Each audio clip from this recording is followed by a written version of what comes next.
A lot of stuff has happened over the past month, and we're just gonna be talking about console gaming right now. So like like PlayStation, Xbox, Nintendo, Steam Machine, just kind of because I have to. And if I'm gonna be honest, like some of this is gonna be me talking about the games as well. But unless it's made by like said company, like a Nintendo game, an Xbox game, or a Sony game, I'm not really gonna be talking about it. Or like unless I use it as an example. Starting us off with Sony because they're the ones under the most fire right now. So the things that I've heard, they're deleting movies off of people's accounts because of stuff like licenses expiring, and I have experiences of them restricting access to digital games that I bought on the PS3 era. They're getting rid of physical discs in 2028, which I don't think they're the only ones who are going to do that. Let me be clear. Um, there's got to be some other stuff. I might talk about PlayStation Plus. I don't think I know of a lot of other drama, so someone let me know in the comments if there's something I missed. Starting us off with the movie section, which is going to be kind of quick, admittedly, sorry. They're getting rid of movies on people's PSN accounts because the license they have for them to sell those movies expired, which is dumb. Movies that you buy should be movies that you own. That's how I inherently feel, unless you explicitly rent the movie. But I can't really talk much about the movie stuff. I don't really have much connection with that. But I do have like a personal experience in the game, like correlate or like the same sort of thing, but with a game. So on the PS3, I had Sonic Adventures 1 and 2 digitally, and this is probably one of the reasons why I probably should like physical discs more. And once I got the PS4, I could no longer play Sonic Adventures 1 and 2, which is insane, right? And this is starting to like click in my brain that I should be starting to get like Steam or something like that, or something more permanent for these games so I can actually play these games once I buy them, because now I'm just kind of spending money for the sake of spending money. And Little Big Planet does this as well. Little Big Planets 1 and 2 were on the PS3, and so was Little Big Planet 3, I believe. But on the PS4 and PS5, you can only buy Little Big Planets 3 and Sackboy: A Big Adventure. Even though they came out on the same console, you can't play 1 or 2. And the reason why I wanted to specifically bring up Sonic, number one, I'm a Sonic dude. Like, the game you're watching right now is a Sonic game. But for the 35th anniversary, they decided to give like Sonic his own like collections of game collection tab in the PSN store. But the problem is that because of the fact that like they already got rid of a lot of games, a lot of the games that you see are just kind of like games that already like existed, and then the only other games you see are just like digital deluxes or premiums. Bear in mind, yeah, like you can see here, it's 8 out of 9 games that are available. They forgot Sonic Team Racing. Now we'll talk about the physical discs being ixnayed in 2028 by Sony.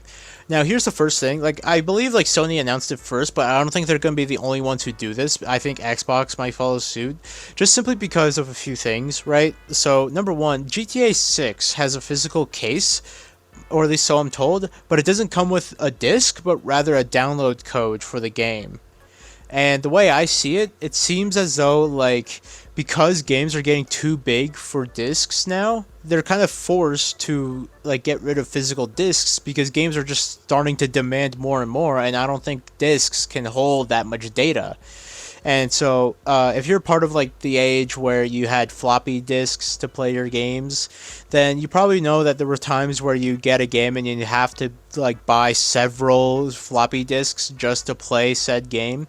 And I feel like if they didn't get rid of physical discs in 2028, then they'd probably be doing the same thing. Which, don't get me wrong, I feel like is a better idea, because having a physical disc is certainly like better than having a digital. After all, I just told you how my games got deleted from on the PS3, and how like they straight up don't allow some games from the PS3 to be played.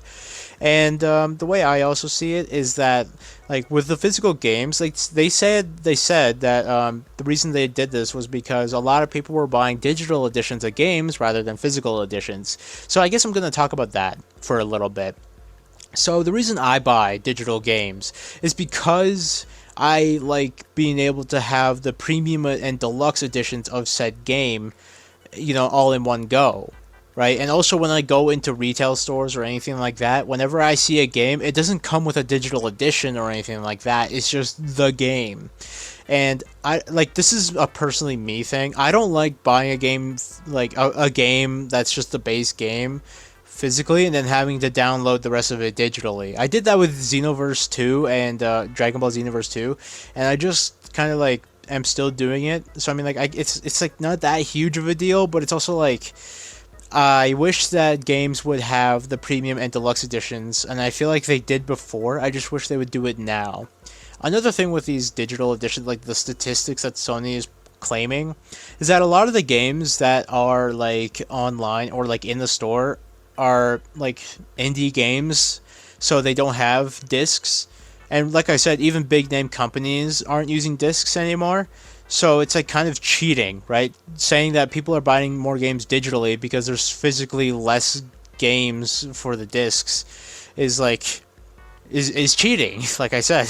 Now, whether or not you believe that like they should start making multiple CDs to play one game, or if they should start making a whole new piece of technology to play games physically but hold more data than CD, then it's up to you, right? Like, I believe they might do something like that. After all, we went from like VHS to Blu-ray and like floppy disks to CDs. So I feel like there's got to be something in the works. I don't know. Point is, I feel like this choice is gonna be here to stay. And as much as I'm not saying like, oh, big deal. I'm just saying like, I don't think there's anything we can do about it. But I will. Here's what I will say. They need to make physical discs more enticing to buy again. Like, I don't remember when the last time a collector's edition was even a thing, or like the last time it was a collector's edition for a game that everybody loved. Or like, I don't know, I just feel like people aren't really loud about this stuff, so I don't really know. The last time I saw like a video of people like talking about collector's editions or like stuff like that involving games was like a long time ago. And I believe like the last thing I saw was Elden Ring, which came out like 2021 during COVID times nearly, right? Like it's pretty old right now. So, you know, like it was really cool. What you got like a sword and a cloak, or at least from what I saw. Like, to be fair, like they I think what people are going to be saying is that like, oh, you can buy the collector stuff, you know, you don't need to buy the game to get like the sword and the cloak.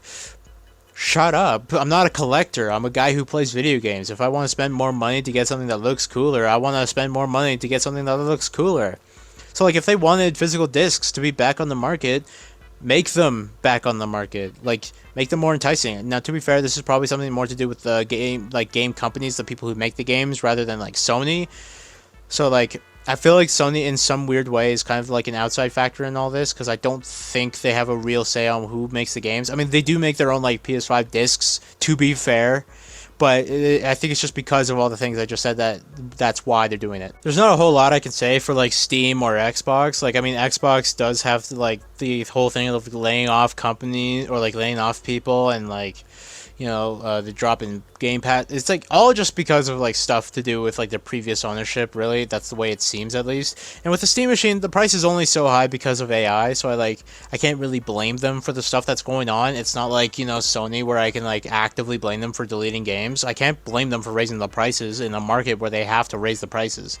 But when it comes to Nintendo, that's a whole other thing, right? I could justify the cost, you know, like in Canada, the Switch 2 is the cheapest console on the market, but only by $50, right? So like getting a Switch 2 is only $50 cheaper than getting a Xbox Series X digital edition, and only $100 difference from getting the standard edition. So I don't fully believe it's really worth it, but I mean, like, if you like more party games like that, then yeah, Nintendo could be there for you. But here's what I'm gonna say. The controllers are insanely expensive, and so are the games. And I don't even think those are affected by the AI, like the Switch 2 cost is. Or at least as far as I'm aware. And, like, the games, like, I'll let you know, like, in Canada, the, like, Mario Kart World is $116, Donkey Kong Bonanza is $100, and Metroid Prime 4 Beyond is, like, $90, and the Joy-Cons are $124, for some reason, the Pro Controller is $110, so less than the Pro Joy-Cons. I think it's just because, like, the Joy-Cons, you can, like, now move them like a mouse, and you can pretend you're in a wheelchair. So that's cool. So I'm just saying, like, when you add up all the costs, it's expensive, right? In the prices I said alone, if you wanted to get all those games and all the controllers and like the console itself, like I just said, you'd be spending like $1,000 in Canada just to get those things, right? So it's like insanely expensive, and like I just don't see the worth in it. I don't think it's very worth it. That's just what I'm gonna say. Right? Because it's one thing on its own to cost that much. Like, even GTA 6 costs more at $130 in Canada. it's like I don't think that game's worth it either. I'm just saying, like, when games cost that much, when games like that, like when games cost a high amount of money, when games need a ton of storage just to play, I don't think games are worth it in that and like at all after that. The way I see it, if you asked me to recommend a console to somebody, I'd probably go for the Xbox, just simply because I don't think Nintendo is very worth it in today's age. Just because it's like in Canada, it's a very small price difference, and like, you know, you could say like, oh, you can get the free games on the Switch 2 as well. Then I just get a Switch 1. It's the same games and they run just as like they run terrible either way. I might as well just get the Xbox, so like that is built to run these games, whereas Nintendo runs Nintendo games. I just don't think it's worth it at all. The truth of the matter is, I hate console gaming because of subscription services. That's the only reason why I like the Steam machines, because they probably wouldn't let you, like, wouldn't force you to pay to play online. Which is why I hate some of these things. Like, at the end of the day, you're paying to play online. And as much as you can sweeten the deal with these deals or, like, free games and all that sort of stuff, you have to pay to play online. Even with PlayStation Plus, when you get the free games you get every month, you only get them for the time you have PlayStation Plus. Once that's over, you don't get to play them anymore. And that's sketchy. I don't like that at all. That's why I like Steam more, because then you actually get to play the game instead of, you know, paying to play online. That's just what I don't like about it. Now, there's ways to look at it. After all, Xbox is lowering the price of Game Pass, like, at least compared to PlayStation, who raised it. And then, like, Nintendo Online, people don't really play online on Nintendo half the time anyway. But the thing is that, like, you're paying to play online. You're paying money a month to play online, and they try to sweeten the deal with the fact that you can buy, like, you can get games for free. Like, PlayStation gives you 3 free games every month for having PlayStation Plus. But here's the thing, as much as that's nice, you don't get to own those games. You get to play them until the subscription runs out of time. After that, you won't be able to play the game. And even like in other games, like, you have to pay to play online. Once the subscription's over, you can't play online anymore. You're forced to play offline. And it's like, this is starting to sound a lot similar, isn't it? You're paying for a temporary license to play a game. But my general synopsis, before I get into the outro of the video, is that console gaming's bad. Console gaming's dead. I hate physical games that like lost their enticability, like premium editions and collector's editions. I hate digital games. I hate PlayStation. I hate Nintendo. I hate video games, and I hate playing them. That's about it for this video, guys. If you liked the video, leave a like. If you like my ranting content and my gaming content, feel free to subscribe. If there's something that you feel like I forgot about all these consoles, feel free to comment it down below, because I forget about a lot of things.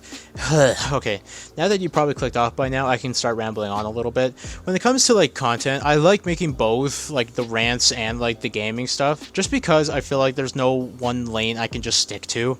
Even though it hurts the algorithm, and I understand that, it's just not what I want to do. I realized that quite a while ago, especially when I made a post like going through an existential crisis behind it all.